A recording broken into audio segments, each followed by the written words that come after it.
What's up, everybody? This is Bleacher Bros, Gavin and Brian, back for episode, I believe, 13. Brian's rocking with a little technical difficulties today. Some Wi-Fi gone down, and if anybody knows Brian, he lives out in the sticks, so the Wi-Fi is not the best out there. But we got a little guest for you guys today. One of my former players, a good friend of mine. I developed a relationship just through the years, Jake Miller.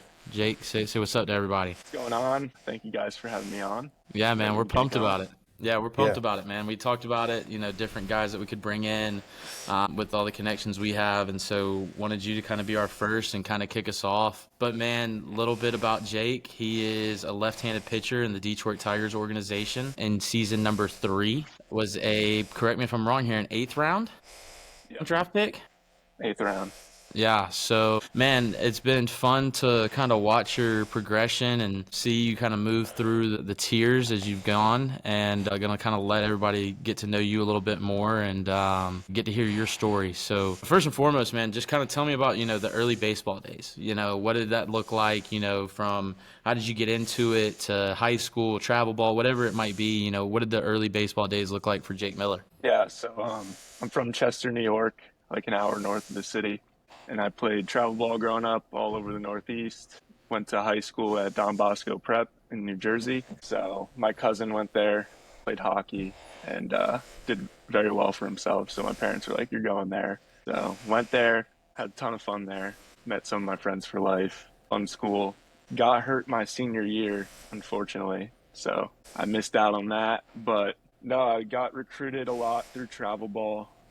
Started probably my sophomore year of high school. I got my first offer from Stony Brook, and ever since then, it kind of piled up. And a lot of like mid-major schools, D2s, D3s, and but my big thing was I wanted to like go somewhere other than New York for college, like kind of leave New York, experience something new. Only school that would have made me stay in New York was St. John's. I wanted to be a Johnny, so. Okay. But unfortunately, that didn't come through. I think it was this summer. Forget what summer it was, but I was up in Binghamton, New York for a showcase. Valpo Scout was there, saw me hit and do defense, and called me after that. And I didn't really know the school. Did my research on them a little bit.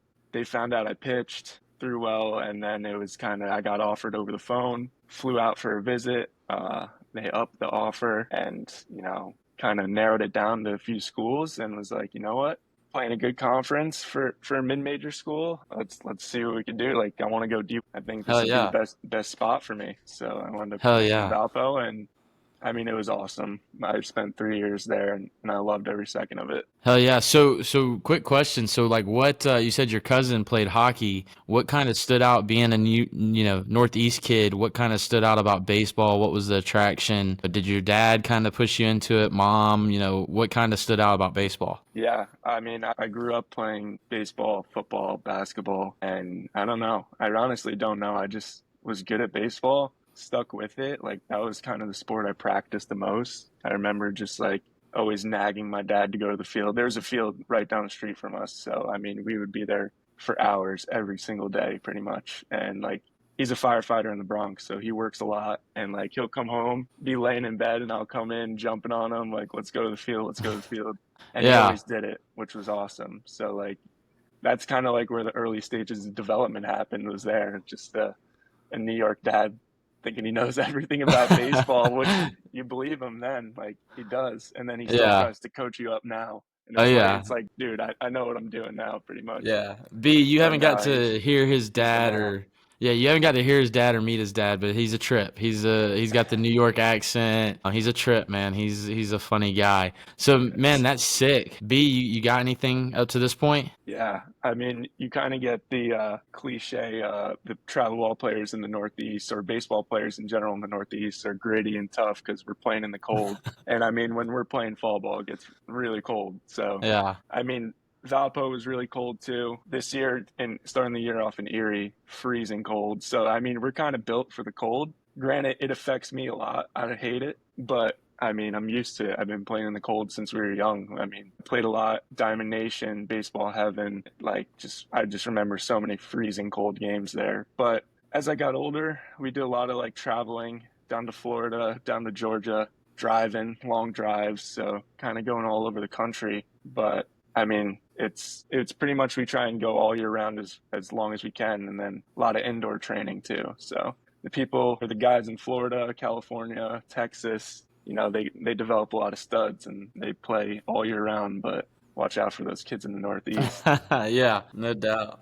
Some No tough doubt. tough men. So, real quick for the audience, for anybody that doesn't know, Mill keeps saying Valparaiso University. It's a school in Indiana, mid-major. Remind me of the conference, the River Valley. Is that correct? Missouri Valley. Missouri Valley, the Conference. Missouri Valley Yeah. Conference. And they have like what Murray State's in there. There's it's kind of Yeah. just runs through like the Appalachian Mountains, kind of, sort of, and then to the west a little bit, kind of. More just Midwest. Yeah. The farthest we would go was DBU, Dallas Okay. Baptist in Texas, but they left and went to Conference USA. That's right. But pretty That's much right. Midwest, like Yeah. Illinois, Missouri, now going down into like Tennessee. Okay. So And yeah, then quick brag on you. You were, correct me if I'm wrong, don't I want to make sure I got my facts right, but you were the highest draftee out of Valparaiso in school history, is that correct? I don't know if it was school history. I think it was probably like in the past certain amount Like of yeah, years. like There 25 might years have or been. something like I that. think there might have been a guy Yeah. who went higher, but yeah, got blessed. Got Hell selected yeah. in the eighth round. So V, you're up, man. What you got? yeah, it kind of came out of nowhere for me, honestly. It was my sophomore year. Had a really bad year. Was coming out of the bullpen. Like I think if I remember the numbers correctly, it was like 12 innings on the year. Had more walks than I had strikeouts. Like just an absolute mess. And I was coming into like garbage time innings, and it was just the same struggles over and over. And we were in the conference tournament, and we were in a game against DBU. They had a Dominic Hamill on the mound who went in like the third or fourth round of the Mets in 21, I believe. So there was a bunch of scouts there. I was feeling good. We were losing like 10-1, so we were one run away from a mercy rule. I get called. I'm warming up in the pen. Feeling good that day. Like the ball was coming out pretty well. I was like, screw it. Like we're getting smoked. A lot of scouts here. I'm just gonna try and let it eat. Threw up a scoreless inning. Threw a lot of strikes. Like very clean inning. Came out just through that one. We wound up getting mercied. And we always had teammates in the stands doing the radar gun, and a guy would chart. And they came up to me after the game. They were like, you know what you hit? And I would topped at like 91 before this. And they were like, yeah, you're up to 94, like sitting 91. And I was like, oh shit. I surprised myself. I was like, oh damn, like I didn't know I could do that. Like I'm used to throwing in the 80s. And I wake up the next morning to an email from like the Red Sox inviting me to this thing called the Draft Prospect Link.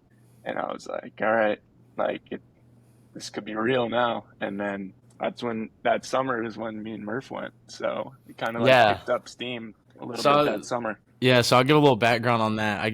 This was my first summer as the head coach in Springfield, Ohio, and I get a call from Valparaiso. Developed a relationship. He had sent me a couple guys already, and so developed a relationship. And I get a call, and he's like, "Hey," and this is like a week before the season starts, like a week. And he's like, "Hey, man, I got this kid," and I'm like, "All right, like tell me about him." He's like, "He's a pitcher," and at this point, like, and if anybody knows summer ball, like all three of us do, you need pitching. Like you gotta have arms.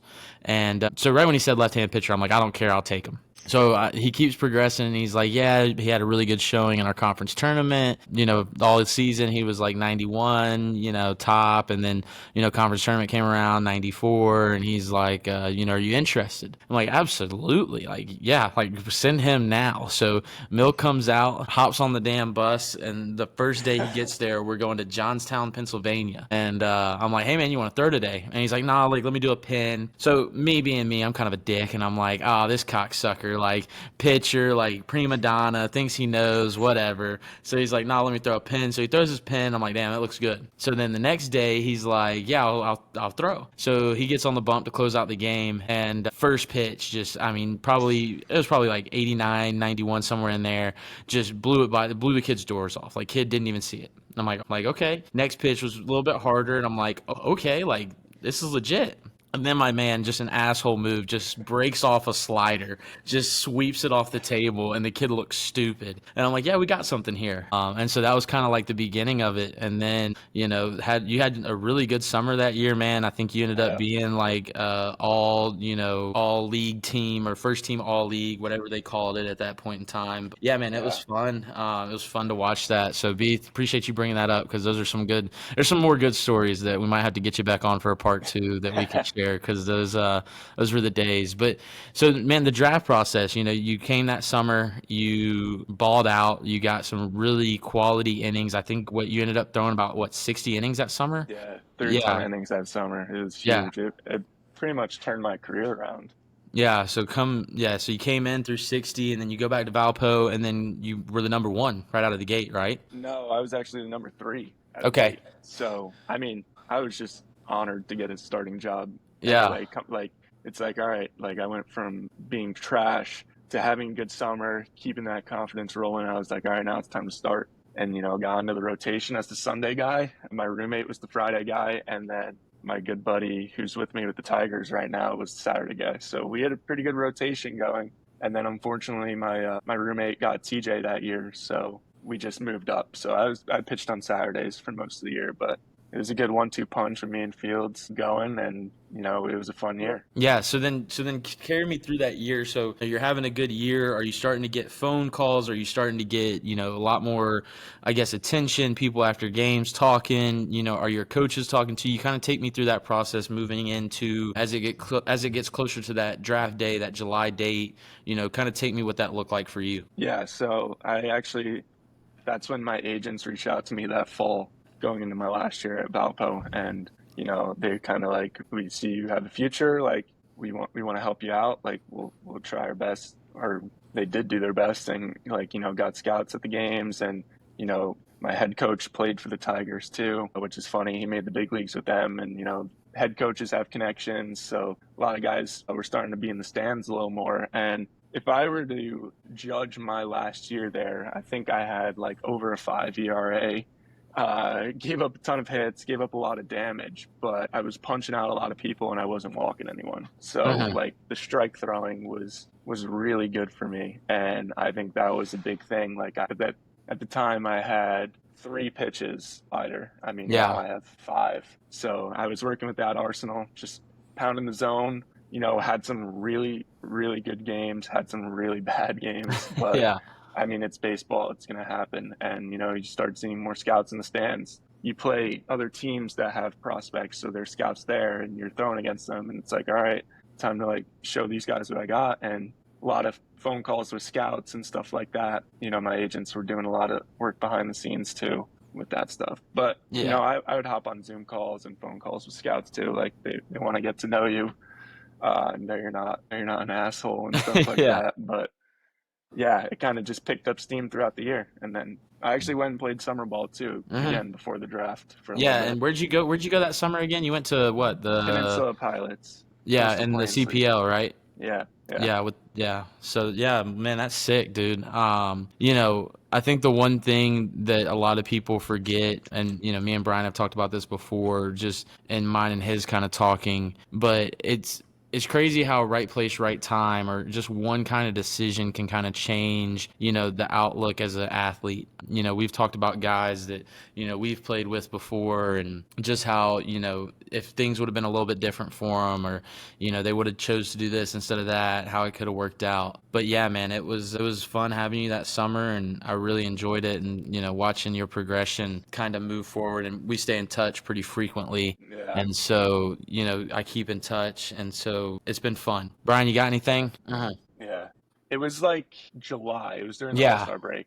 Yeah. This year, or So it the got year that you moved to got. July. Yeah, so it happens during the All-Star game and stuff like that. Yeah, so a lot of it is my agents doing work behind the scenes and kind of just me just sitting there and letting them cook. But it's a 3-day thing. So, I sit down with my parents, we have a phone call with my agents, and they kind of explain what's going to be happening and just scenarios like this is what you should be ready for. And, we went through it. The goal is obviously to get the most money you can or go as high as you can. I mean, there's so many things with the draft process that I don't even know about. It's very complicated at the end of the day when it comes to money, picks, and all that stuff. But I was told they're like, all right, realistically, it's probably going to be day three. So the day one is rounds one, two, and like the competitive balance rounds now. Mm-hmm. And then I don't know if they start the third round or fourth round on day two, but it goes to round 10 on day two. And then day three is 11 to 20. There's only 20 rounds now. So they're like, it's probably going to be day three, maybe like a small chance it could be day two. So like stay by your phone on day two, but be ready for day three. And I was like, all right, sweet. I'm like, let's go. Let's start this thing. So day one rolls around, I'm just chilling, watching it, of course, seeing who's getting picked and stuff. And then day two comes around and that phone's on the charger all day. And I'm sitting next to this phone all day. I'm on the couch, ringers on, everything. Like I need to pick up this phone on the first ring. Because now you were playing summer ball, right? Or did you go back home for this? I went back home. Okay. So I'm at home right now, and day two's coming, draft starting, and then before the 8th round starts, my agents give me a phone call. And they're like, "Hey, the Tigers are taking you for this much, like in this round. Like, you ready?" I'm like, "Yeah, like let's go." Yeah. And then, put the phone down. I'm hugging my dad and stuff. We got it on the TV, and it's kind of like a blackout feeling. Like, I don't even remember hearing my name called on the TV, but my dad was going nuts, and then the phone just starts blowing up. Everyone's contacting you and stuff like that. So, I mean, it was just a whirlwind that night. I'm trying to drink, too, to celebrate and all that. Yeah, and then got picked. My family was in town, so got to hang out with them, have a good night. And then 2 days later, I was on a plane to Lakeland, getting ready to go. That's sick. That's sick, man. It was awesome. I wish I could like remember my name being called and stuff, but I mean, it's hard to describe. Like it's one of those feelings like you gotta be in your body to feel it. Yeah. Nah, it's a dream come true. Yeah, it's just like it's the first step in the journey, but I mean, this is what you kind of work as a kid. That's the dream, working your ass off to hear your name called. So now it's just taking advantage of every opportunity I get and just having no regrets with it. Hell yeah. Well, man, let's keep going. So we're past the draft process. Let's talk about, first season got cut short with injury. So, your first full season as a Major League Baseball player gets cut short. You go into the summer, you kind of, get back to where you need to be. And then, let's talk about a little more about last season. We won't really count, the first one as the first one, but we'll say last season was your first one.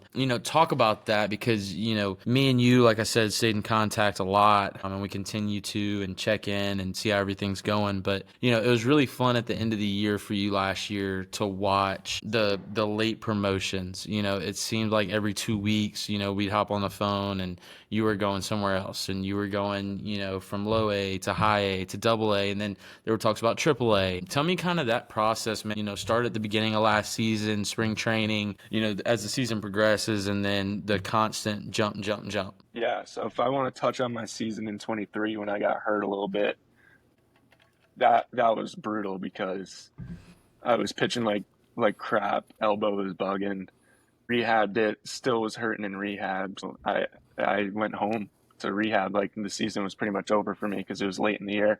So it was like shut down, and then just once it's time to build up, you build up. And so I'm like, all right, damn, I got hurt twice pretty much. Through 35 innings, through like crap, like have terrible numbers. Like I need to figure something out here. Like Yeah. I may be on the chopping block or something, So that off season, I got a lot of help, had a lot of people in my corner helping me. Made some adjustments to my mechanics to hope I don't get hurt again in my arm, and it was working. Came down to spring training, had like a mediocre spring training, nothing to like write home about. It wasn't great, but towards the end, like my velo was up, like I was throwing hard and I was feeling good. So I was like, let's go. So now this is last season, the start of last season. I actually started in extended spring training and was in extended for about 4 days before I got called up to low A.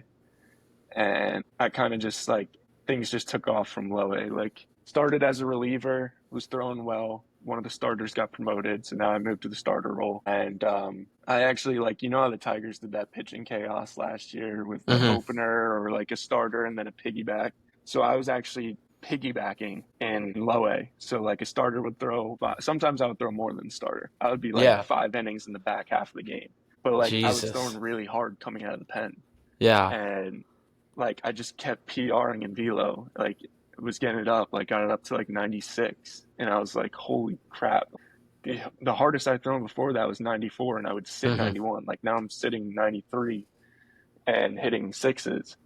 So I'm like, I mean, I wasn't asking questions. I was just rolling with it. I was like, let's go. Like, I'm putting up really good numbers right now. Like, baseball's fun again for me. And I was just cruising. Like, and then August comes and I get called up to high A and, like finally get in the crowd. Like, West Michigan is sick. Yeah. They get a ton of people.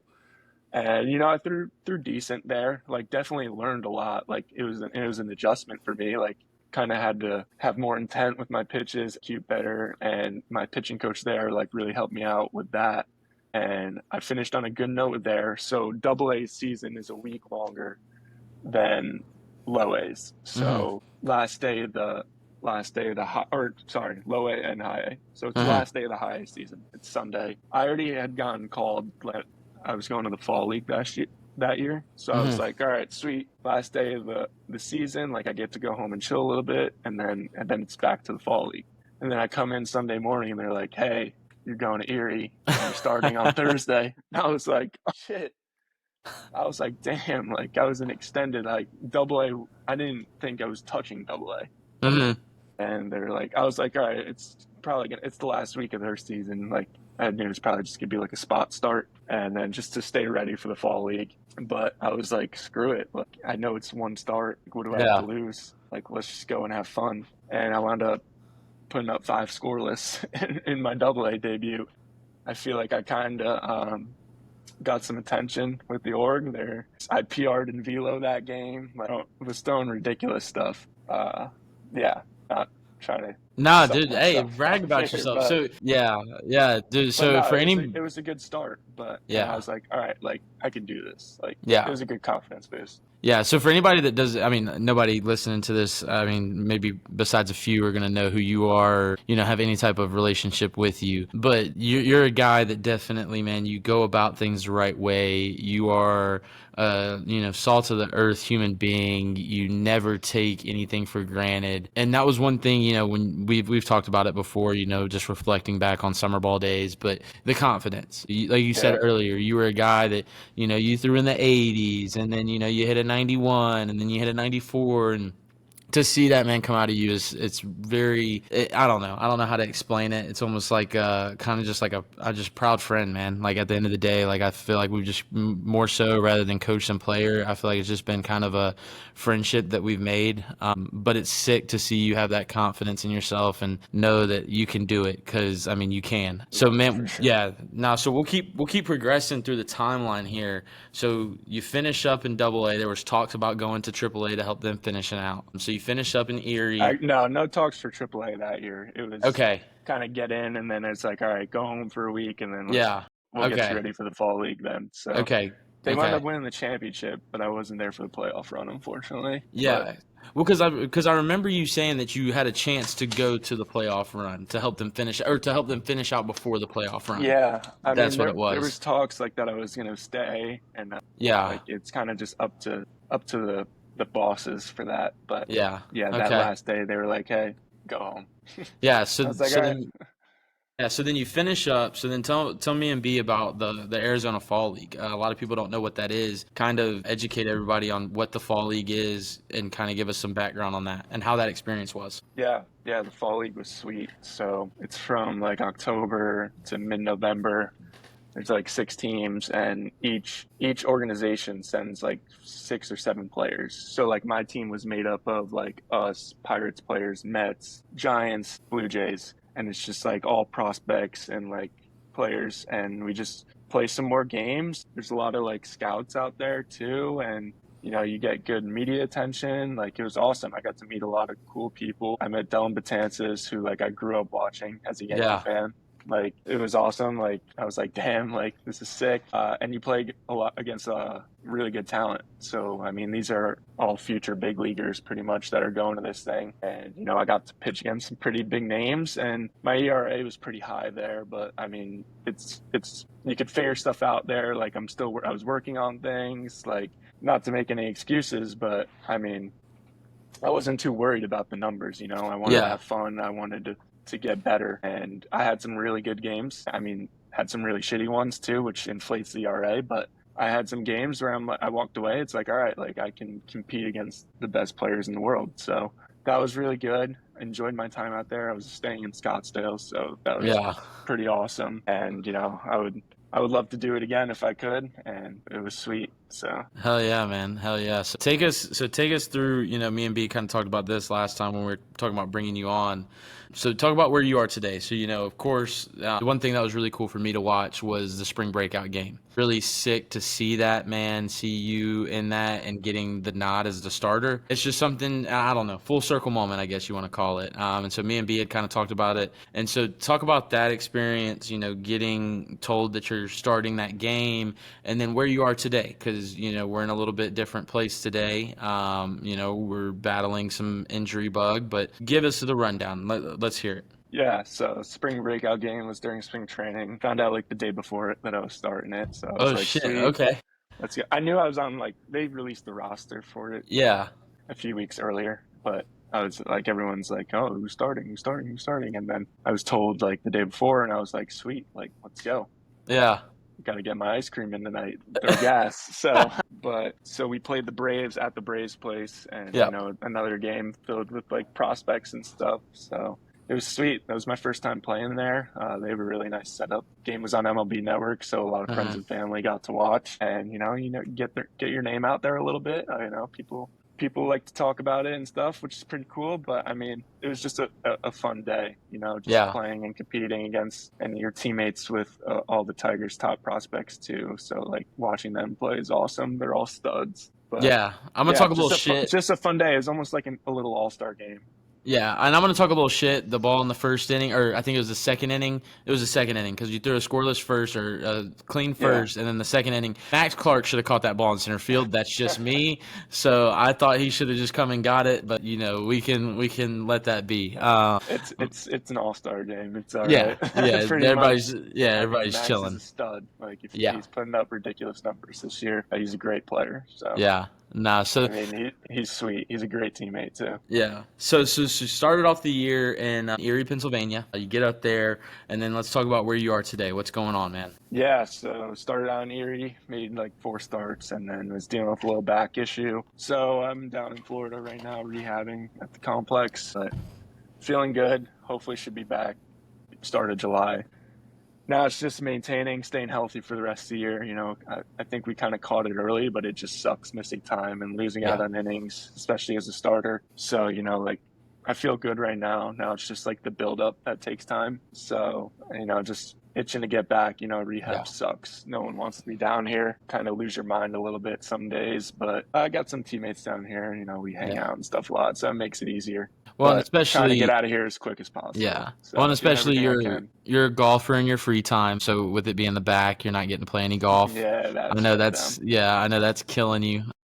So And that wasn't the yes. cause for the injury. So Yeah, okay. Okay. Yeah, I your wasn't story playing golf when I got yeah. injured. I was pitching. Yeah. Okay. All right. All right. Yeah. Yeah. Your story, you tell it how you want It's to. too cold in Erie to golf. Yeah. Okay. True. True. True. So man. So that kind of like wraps up where we're at today. And where everything stands. I guess before we let kind of Brian take over and do what he does best of talking shop with sports. I guess the only last question I have for you, man, is like, what is one thing, man, that you just like one piece of advice, I guess, that you would just love to give to anybody, young athlete, somebody that may be in your shoes, anything, man, just one piece of advice that stuck with you that you've heard throughout this journey, that you can give to anybody. Yeah, I mean, everyone talks about how the game is mental and stuff like that. And I mean, the confidence is the biggest thing. Like sometimes some guys have to fake it too. Like, Uh-huh. they say fake it till you make it. And like, it's almost true in a sense with baseball because it's like I could show you the years where I had no confidence in the mound and years I did, and those numbers are completely different. And it all just comes with like experience and learning. Like I failed early at my career and I just learned from it and making an adjustment. So it's like we're humans, we make mistakes. It's a hard sport. We're gonna fail at the sport. But like if you could just learn and try not to make the same mistakes twice, it just makes it better. And that's where the experience comes in. And you kind of can like breathe a little and not carry as much stress. I know like I've been at a point where I carried so much stress and it just affects the on field performance so much. Uh-huh. And when you're playing free and having fun, it's so much better. So yeah, Yeah. just believe in yourself. Everyone's career is different. Like some people take time, some people come and go. Like just do everything you can. Yeah, hell yeah. Nah, I love that, man. I love that. B, the floor is yours, sir. Take it away. Yeah, I mean, you could harp on pretty much the entire Tiger system right now. Those guys on that West Michigan team, I mean, every team, they're killing it right now. I know, Max Clark is a stud, Kevin McGonigal's a stud, Jaden Ham's a stud. He was my roommate up in Erie. I mean, the whole system has been killing it right now. So yeah, I mean, just look out for everyone in the Tiger system. I mean, the big league team's winning too, so I don't know, Yeah. like I don't know what to say about like future promotions and stuff like that, but that's not my job. But I mean, everyone in the Tiger system is really, really good. Hell yeah, man. Hell yeah. Wow. Nice. Hell yeah. Yeah. Yeah, that's sweet. Yeah, nah. So, man, I actually got some hate on Instagram. Shout out Nico if Nico watches this, buddy of mine, and he just told me I was a Nick hater because I was a Celtic fan. And that's the reason I wasn't getting them. I wasn't putting them past the Pacers. But for me, man, like you just said, I think the Pacers just run the floor really well. I think it showed. I think that they are a solid team, man. They've built into their role players. They've kind of built a solid core, maybe overpaid a little bit, but they've built their team. I think OKC is a juggernaut, and I see OKC taking it in 6 personally. That's kind of my prediction right now as it stands. I'm excited for it. I think that it's going to be a good one, especially knowing that neither one of these teams have won a NBA championship. So you get a first one this year no matter what. So I think that's cool, especially for the fan bases, and that's what it's about. I'm a Nick fan, so brutal series out of them. I don't even know who I'm going to root for in the finals. So I'll probably just watch it to watch it. I could really care less about both these teams. But I mean, the Knicks played like garbage. That Yeah. was just frustrating to watch. And I think losing game one pretty much decided it for them. And they gave you some hope, and then they just shot it down. But it'll be fun to see. I mean, there's some good players. Like Halliburton's really good. Siakam's been going off. Mhm. So we'll see. We aren't watching, what is it, Shea or Shy? I can't pronounce Shay. his name right Shay. ever. Shea make too many free throws. Oh, here we Let's go. let the boys play. Here we go. Here we go. All right. Well, you got to give a pick. So you got to give a pick. So you got to choose one. Choose one. I'll go Thunder in 7. Okay. I could see it going 7. What about you, B? You think it's going 7? Yeah. I mean, I've heard a lot, not a lot, but I mean, I heard some theories maybe like trying to package someone for Giannis or something and try to get Giannis there. Which I mean, if they can do that, I don't see why not. Like Giannis is an awesome player, but then again, like with this group, they can win. And I'm not gonna like sit here and act like I watch every game because I don't. Like I'm not really a big NBA guy, but when I do watch, see like just like sped up mistakes. Like Brunson's gonna score. Like they can score and they can win. Like I've seen Brunson be really good, but I've also seen him make so many like dumb turnovers. And like you said, he dribbles the ball a lot. I noticed that last night. Like he just comes down the court, dribbles around, and like either forces up like a mid-range shot, which most of the time goes in, which is good. But then like I see him turn the ball over a lot, make dumb passes, and everything gets forced, especially when it's late in the game. But I mean, that's just like not a like get rid of him problem or try and get new guys around him problem. I think it's just like, I don't know, you got to clean it up. Like it's the playoffs. Like it's going to be fast and you just got to be more prepared for that. But, the game's hard. Mhm. Who am I to say? But I mean, you can run the same group back and win. But I mean, if you want to get Giannis to New York, I'm cool with that. Yeah.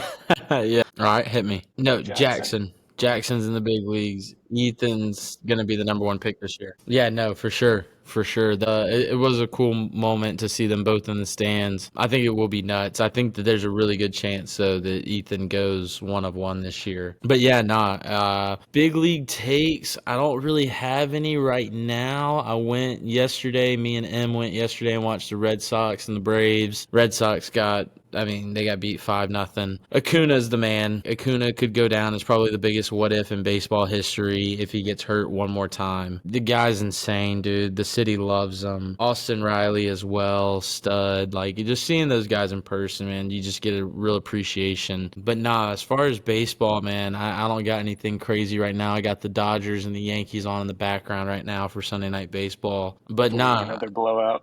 Do what? Avoiding another blowout, the Yankees. No, dude, the Yankees are up 4-1 right now. There you go. Yeah, 4-1. But go ahead, B. Yeah, catcher. Mill, go ahead. You're the guest. Go ahead. You started off. I saw a tweet today or something about maybe moving him to a closer, which I do not hate at all. Because if you look at the World Baseball Classic in, what was it? Was it 23? Yeah. No. When was the last Japan one? won it? Okay. Well, whatever World Baseball Classic that they won and Ohtani pitching that last inning was some of the most electric stuff I've ever seen. So, I mean, if you want to avoid him, I mean, you can't afford really to lose him. He's insane. Nobody can do what he's doing. I don't mind seeing him as a closer. I know people love to watch him hit. I mean, he seems like he homers every night, which is insane. So, I mean, that's not a guy you want to see deal with long-term arm issues because he's starting pitching. But I don't know what they plan to do with him. Watching him close, I think, would be awesome, especially for the game. I mean, he's back to being a hitter and a pitcher. And, you know, you get him in some pretty high leverage situations where he's throwing 101 and ripping off 88-mile-an-hour sweepers. I think that'd be awesome. So we'll see what they do with him. I'm interested to see. Yeah, it was 22. The last baseball classic was 22. But I actually said a couple episodes ago that I think they should move him to the pen. I think that would be an electric move. I think it would be sick. Yeah, I would love to see him go to the pen. Personally, from a coaching standpoint as well, if I had somebody of that caliber, I would 100% be like, dude, we're going to just shove you in the pen. You're going to go out there in the 7th inning and you're going to sit down. And then when you're at bat up, just take your helmet with you, take your elbow guard.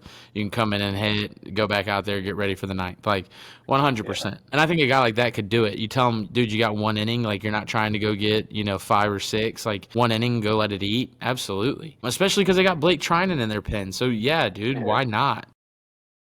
I'm sure they got I haven't checked who's injured really for their rotation, but I mean, the Dodgers organization as a whole is known to be really good. So I'm sure they can produce a starter that can put up starting numbers similar to Ohtani when it comes to pitching, and they can win no matter what with that lineup. It's insane. It's nuts. But yeah, I'm interested to see where they put him when he comes back and he's fully healthy. And then the other one that I'm interested to see is trade deadline. And as that approaches, we'll have to start knocking on some rumors because they're talking about Skeens going to the Dodgers, and that would be scary. That would be just a juggernaut. But man, yeah. B, you got anything else? Probably. I'm only 23, so. Mill, do you got any input? No? Okay. I need to watch some John Smoltz. No, tape. You're good.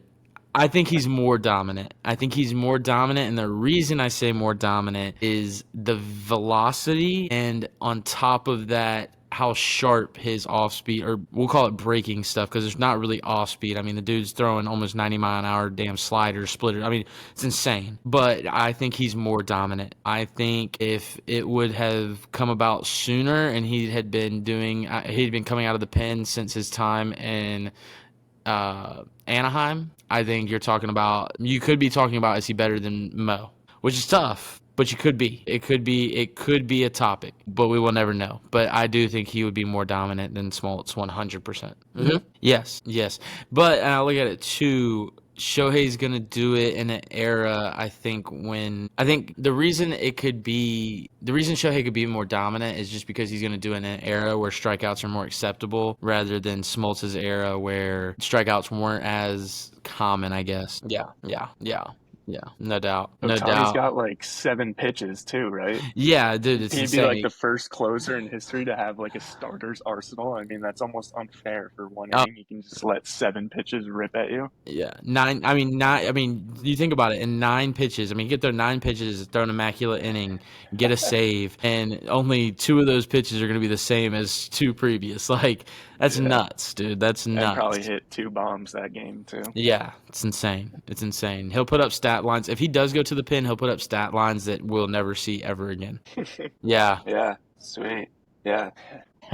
Yeah. No, no. Anytime. Thank you guys for having me. Yeah, we'll drop the Instagram down too, and y'all go give them a follow, man. Touch base, check in, keep track of them. Kid's got a bright future ahead of him. Left-handed, throws absolute aspirin up to the plate. Like kid's got a future. So y'all definitely tap in, man. Keep up with them. It'll be a fun one to keep up with. And at the end of the day, it's a great human being to keep up with. So that's the biggest thing is solid guy, and you got to root for those guys every day. Appreciate it. Thanks, Absolutely, man. boys. We appreciate you coming on. Y'all have a Yeah. good one.